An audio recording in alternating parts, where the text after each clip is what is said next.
photo from Halloween that prompted Claremont McKenna student Casey Garcelon to spotlight what she calls the marginalization of students of color. This is representative of a bigger issue, and that's why I posted it. That's why I shared it. The dean of students resigned from her position after there were calls for her to do so. One of the women posing with the students dressed as mariachis has also resigned as junior student body president. I'm just constantly confused by the fact that some people just don't get it. Not only white students, but students that hold themselves as leaders on these campuses, complicit in the institutional racism that exists across our nation. Break them all! Break them all! Welcome to the Fallen State. I'm Jesse Lee Peterson. Colleges are shutting down free speech, left and right. I have with me Nathaniel Tsai, the youngest candidate to ever run for state office in California. Nathaniel, thank you so much for coming. Thank you for having me. I'm very impressed with you because you're so young. You're now 20 and you've done more in the first 20 years of your life than men that I know who have been around for 80 years. What motivates you? It's always about making a difference. And I decided after not being able to find an internship for a specific candidate that I liked out in Claremont, I decided to take it up into my own hands and run for office. And what did you run for? I ran for the California State Assembly. Really? And how old were you at the time? I was 18. At 18, you just decided, you know what, there's not a candidate I like, so I'll do it myself. Yes. Were you influenced by your parents? How did you get this way? Halfway through high school, I didn't really know what I wanted to do. Early on in high school, I wanted to be an engineer. Then after that, I wanted to be a lawyer. Then after that, And 8th grade, I was sitting there, and our teacher had put on the inauguration of President Obama. And I thought to myself, wow, that's amazing. I mean, regardless of how you feel about the president right now, that was history in the making. Right. And I wanted to be a part of that.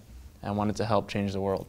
And so you ran home from school and you told your father and mother, I'm going to run for office. And they said?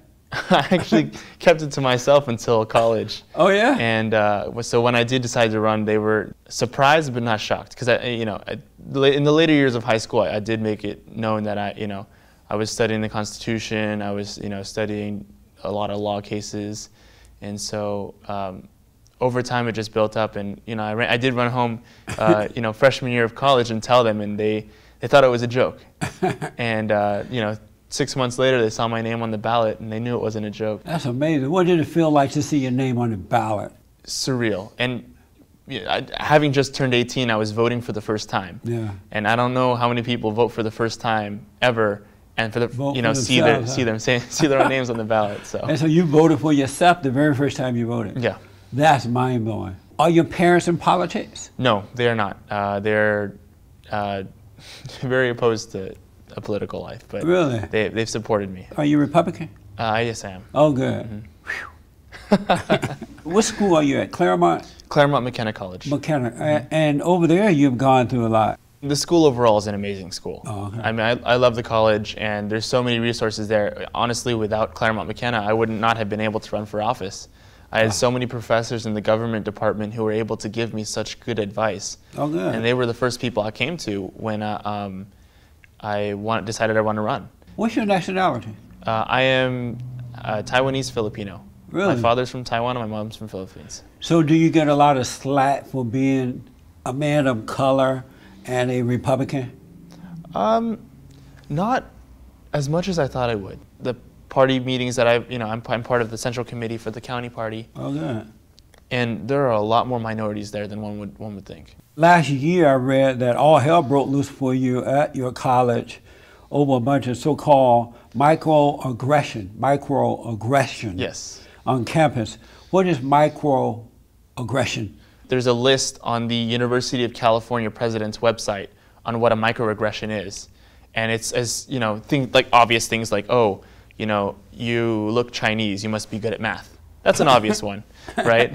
But there are other ones. That's true though, right? Yeah. No. It should be. Yeah. Not for me, but for lack of a better word, I think it's dumb. Yeah. But there's, for example, the phrase, professors and staff at the UC campuses are not allowed to say, I believe the best person should get the job. You're not allowed to say that. that? That is on the list of official microaggressions. That is insane. Yeah. Who came up with this list and why? I'm not sure, but I mean, I'm assuming it's the president of the, I mean, I'm sure the president himself didn't write it. Right. But it came from the president of the University of California's office. And this list is to protect the blacks, the homosexuals, the transgenders. It's protect anyone, I Everybody guess, but who normal feels people. marginalized. Yeah. Feel marginalized. Yeah. So if you felt marginalized as a conservative guy, would you be protected? On paper, yes. I can tell you that in reality, probably not. Yeah. What else is on this list? Can you tell us something else on this list that you cannot say? You're not supposed to ask someone what their ethnicity is because they look different. So if I had asked you that question on campus, I would get in trouble. Well, on a University of California campus, right, yes. Right. At Claremont McKenna College, there's not really an official list, but I mean, the PC police definitely, you know, they would definitely catch you for it. They have safe space on your campus as well. What is safe space? A place for marginalized students, basically students who have had their voices supposedly suppressed. So do they all have like a special corner they stand in or something? And you're not allowed to go over there? No, it's actually, they actually requested that a space be built for them. And until then, I'm not completely sure where it is, but there is a actual designated either building or bungalow or something on campus to where there is a safe space for Really? So there's students. actually a building that Yes. the purpose is a safe space for the protected people. For marginalized students and their allies. And their allies. Yes. Wow. Yeah. This is insane. Why do the students want to be protected? Aren't they fighting for what they believe in? To my personal experience as you know, a minority on campus, I definitely, you know, never felt marginalized to the point where I needed, you know, a place on campus to go in and be able to speak my mind. Tell us about the controversy over Halloween costume last year. So Halloween last year, there were a couple of college students who decided to dress up as supposedly a mariachi band, but they looked more just like plain Mexican. Yeah, they I saw put on that. sombreros and ponchos. Big mustache. Yeah. And there was a lot of backlash for that, especially since that the student government had just sent out a warning to not dress like that, you know, with the appropriate title, you know, culture is not a costume. And there was a lot of backlash for those girls wearing that. And the Hispanics became angry about that. There were quite a few Hispanics on campus that were angry about it.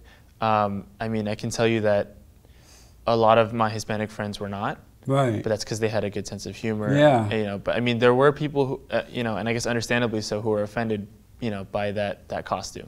It wasn't a put down. Yes and no. I mean, knowing those girls personally, I can tell you that there was no malicious intent Right. wearing those costumes. Unfortunately, they were also Caucasian. It became an appropriation issue, cultural appropriation issue. Did you personally think it should have been a problem? I don't think it should have been as big of a problem as it was, and but I do understand why people were upset, especially since the student body did release a poster, several posters in fact, of costumes you shouldn't wear, and they wore almost exactly the same thing. So in hindsight, it wasn't very smart to do, but I still don't think it should have been as big of a deal as it was. Right. Halloween is Halloween. You do fun things. You know, it's not it's not a put down to anyone. Yeah. Are these people who lives in this safe space, are they insecure people? I generally don't think so. I mean, these are the people who you know, pretty much led the protests on campus, and they have a very strong voice. I don't think they're insecure at all. Then why do they need a safe space? You don't need a safe space, right? No, absolutely not. So if they're not insecure, why do they need a safe space? I honestly can't answer to that. I've asked that many times, and it's more of a, you know, an equality and fairness response from them. What happened to the girls that dressed up like Mexicans? The term I'm going to use, they were basically bullied on the internet. that image was shared everywhere. And it wasn't just the two women that dressed up as Mexicans. It was every single person in that photo was. Did they have to leave that school? I don't believe that anyone left school. There was, so one of them was the junior class president, and she was not wearing the Mexican costume, but she was forced to resign and apologize to the entire campus. So, I mean, that's the part where I think it's a little bit overblown. Yeah. Someone who, I guess, should have known better and should have told the girls to not wear the costumes, but at the same time, I don't think that's an appropriate punishment. Why don't they fight back? Why do they allow themselves to be punished and all that? Why not stand up and be as radical in their fighting back as those who are fighting against them? It comes down to what political correctness is now. And that's, if a Caucasian person, were to come out and say, hey, we should be allowed to wear this kind of costume, we were just having fun, that would be twisted as either racist or derogatory or discriminatory. But they don't have to fall for it. Just because someone calls your name doesn't mean you have to cave. I understand. I do understand that. And I just think that these women wanted this picture to be taken off the internet. They just want to go back to their normal lives. Why are white people so hated? I don't know if hated is the correct term, but I understand what you're saying. And I just think that throughout the history of the United States, white people have been in power.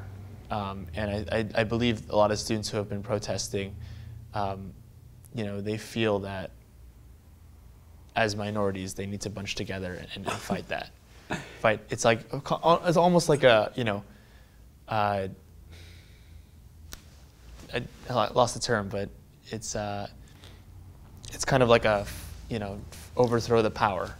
So white people are being punished because they're empowered, right? But then isn't it white people who made it possible for others to come here and just whatever power they want or do what they want?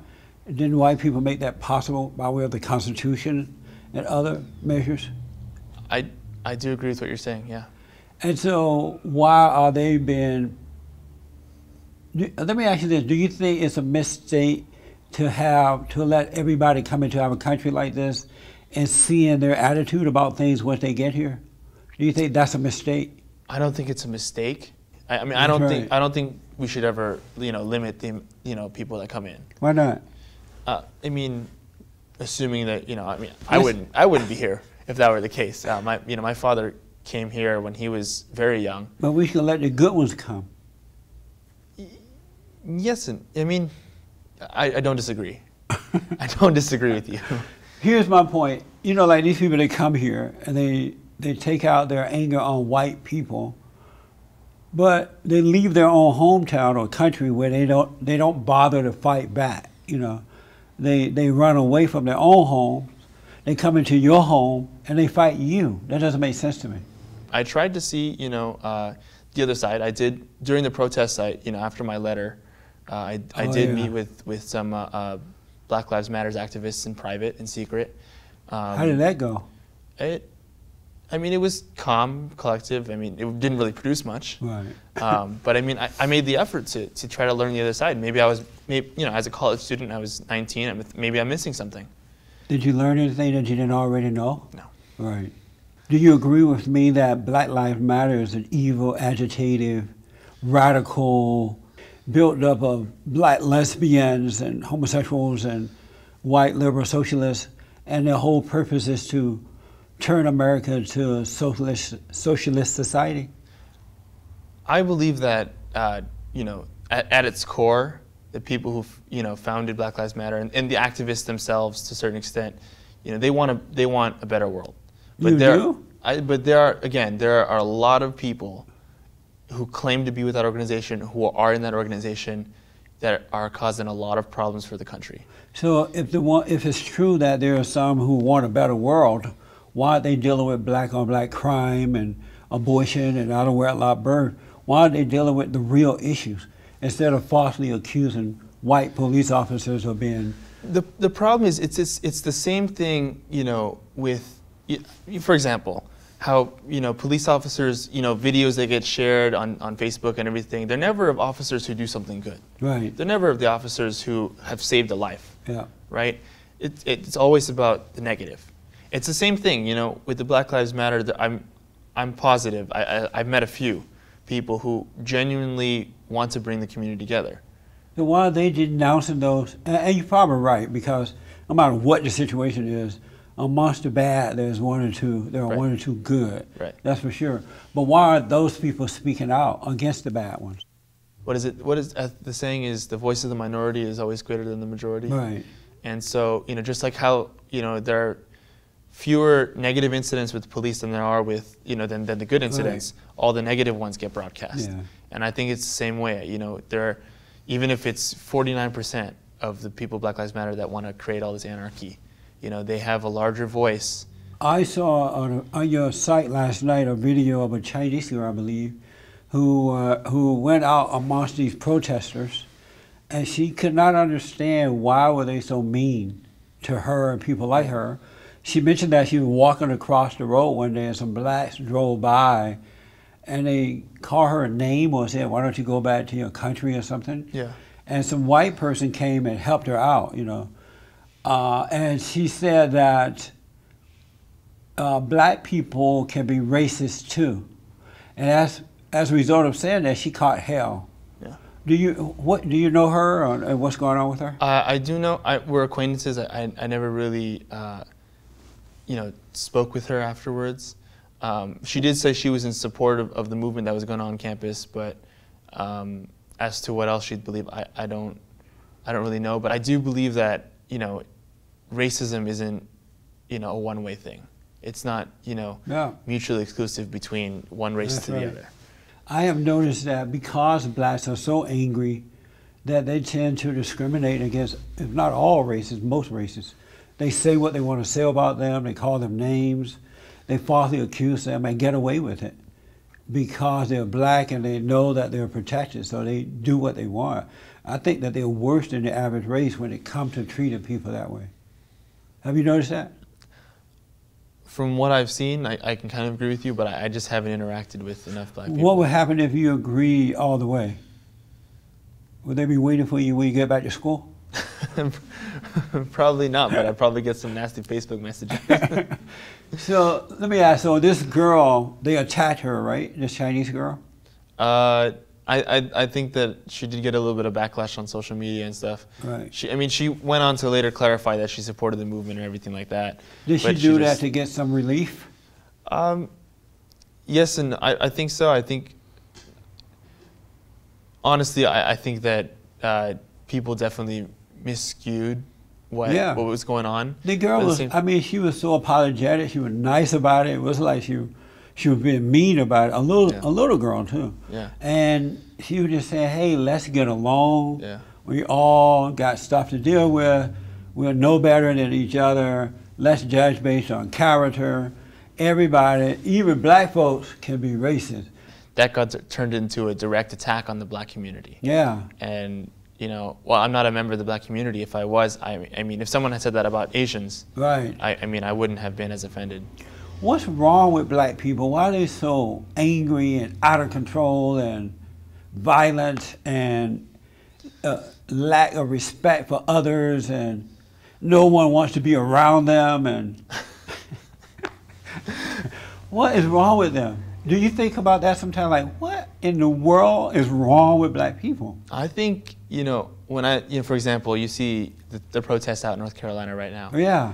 I don't, you know, seclude it to just black people. I think anyone, you know, it's because it's not just black people that are running down the streets, torching cars, you know, smashing windows. You saw other races doing it? I mean, there are some white people in there too. But those are liberal, socialist white people who are supported by George Soros and others, who are using blacks in order to get another agenda across. Right. Do you agree? I do agree in a sense, yeah. But anyway, you were saying you're looking at them burning and torturing. Yeah, and I think that, coming back to your question, I mean, anybody who's involved in that, that's who I question. You know, what are they doing?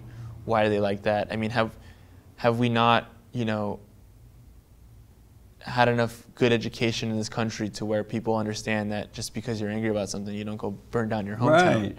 You agree with me that they're thugs?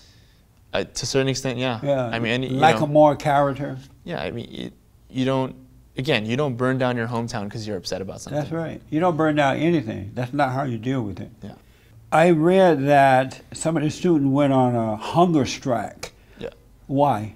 So there was an email from the Dean of Students, and what she said was there was a student emailing her about her concern for the college. And this woman is a nice lady too, yes, right? Yes. And well loved, committed.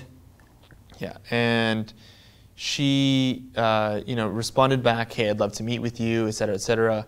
And at the very end, it was maybe a poor phrase, but she says, "We try to help those who don't fit the Claremont mold," you know, meaning the safe space people. Right. And the rest of there was, you know, another paragraph in that email, but that one phrase got, you know, separated and blasted around the school. But if you read the rest of the email, you know, it says, "I'd love to meet with you. Let's discuss this," et cetera, et cetera. Right. And there were a couple students who were really upset about it, and they decided that they would go on a hunger strike to have a school administrator resign over a poor choice of words. So why didn't they let these people starve to death? Why? Because this lady resigned, right? Yes, she did. She left. And why didn't the school say, okay, whatever this woman's name is, you don't have to leave. We'll let them starve to death because they're wrong in what they're doing. There was really a lack of strength from the administration. Yeah. There was really no backbone. And it wasn't requests, it was a list of demands by the student movement. And they rolled over on pretty much every one. And that's, I mean, the first part of the answer is, you know, the school administration really didn't defend the dean. Do the school realize that the more they give in to these people, the more they're going to have to give in? I think halfway through the process of negotiations, that was the case. I mean, I sat in on quite a few of the meetings afterwards. What do they say in those meetings? You know, they said less cave. I can tell you that it was definitely a lot less. You know, there weren't any cameras in there, so there was no yelling, screaming, crying. What I saw were actual people who, you know, even the protesters were actual people who had ideas for real life problems, but at the same time, you know, to have gotten into that point, you know, it was kicking and screaming. And so I read that you were walking on campus one day, and you said, you know what? I'm sick of this mess. I'm going to write a letter. Yeah. I'm going to take some kind of action here. And so you wrote this letter, right? Yeah. Tell us about the letter. So that was prompted, so the day after the protest, what a lot of people don't know is that there was a large Black Lives Matter march on campus after. I told you they were evil. And there were almost 2,500 Black Lives Matter protesters on campus. And they all claimed to be students at the Claremont colleges. But they were not. But the total population of the Claremont colleges is 8,000. Right. And not one, I can tell you right now, not one in every 4 people is Black on campus. And, you know, that really bothered me. They were busted in from somewhere, right? Right. And they were chanting, the CMC mold, they were chanting F your mold.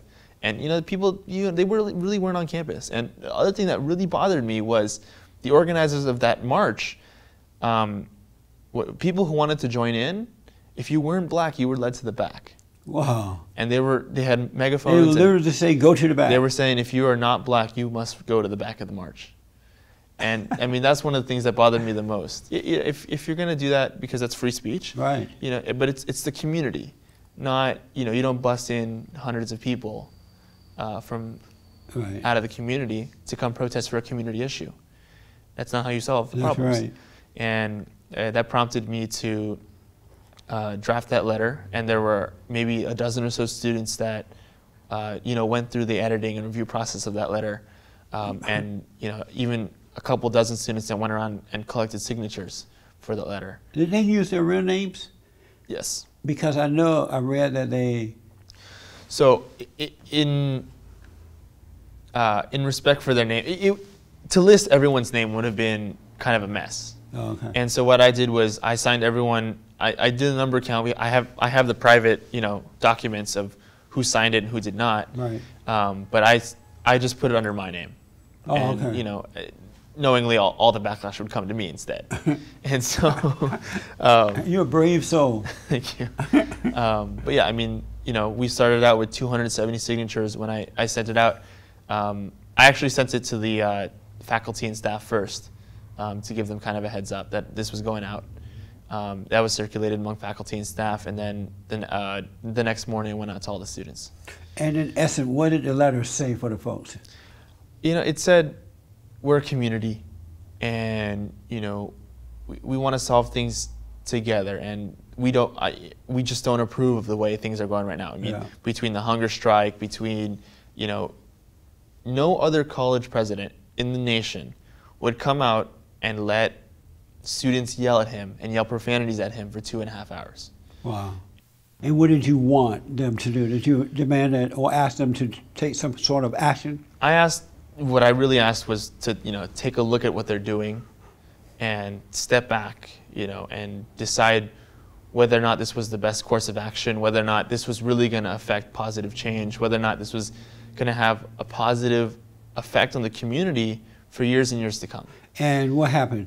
Did you get any, was anything done as a result of the letter? There were both sides. So, I mean, the nicer side was that we went from 270 signatures to almost 600. Right on, I read that it went up. People from every Claremont College were emailing me, professors, faculty, staff, alumni, trustees. The community itself was very supportive of the letter. Because everyone was so fixated on the safe spaces, on everything happening on campus. There was no other side. What happened to the dean that resigned?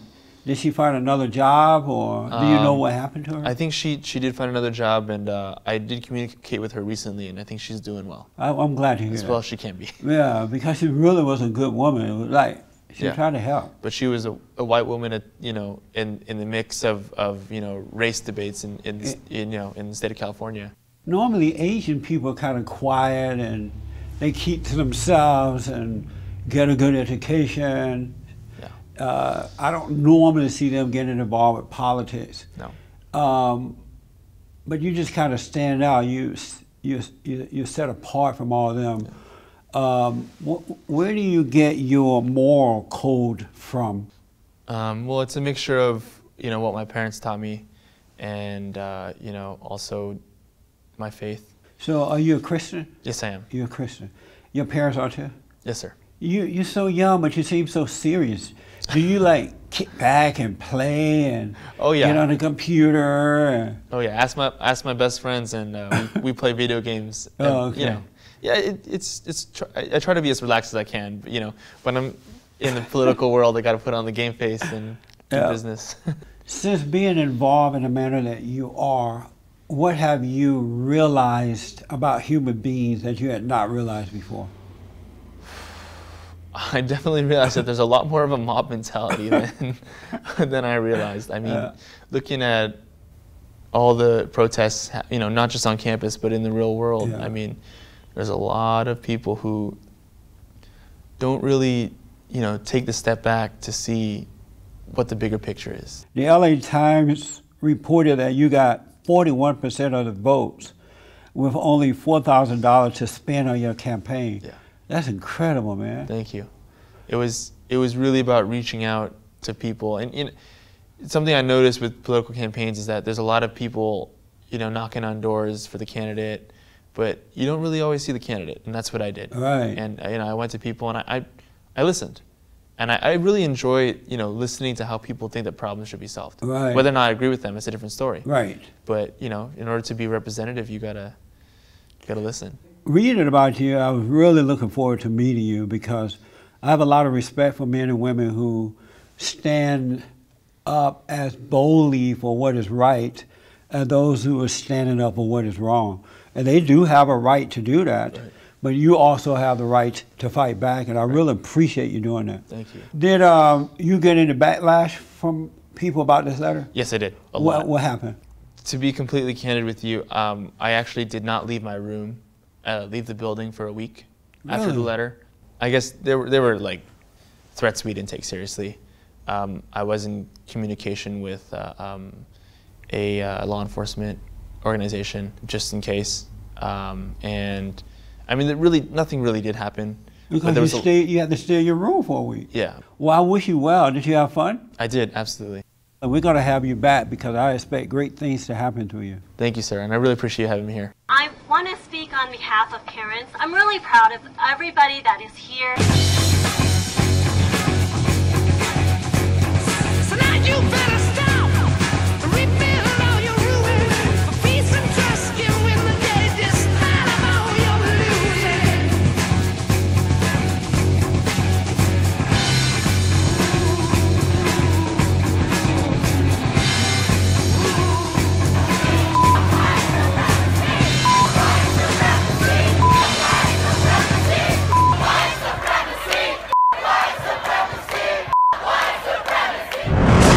Next time on The Fallen State. You are a mystic. What's a mystic? A mystic is someone who connects with God outside normal liturgy. But everything they taught about faith, I heard it and received it in a vacuum cleaner sales office. Whatever. That's nice. That's good. That's nice. Well, we're going to edit that. Then I'm going to be standing here like this. You're going to say whatever to me. Okay. Whatever.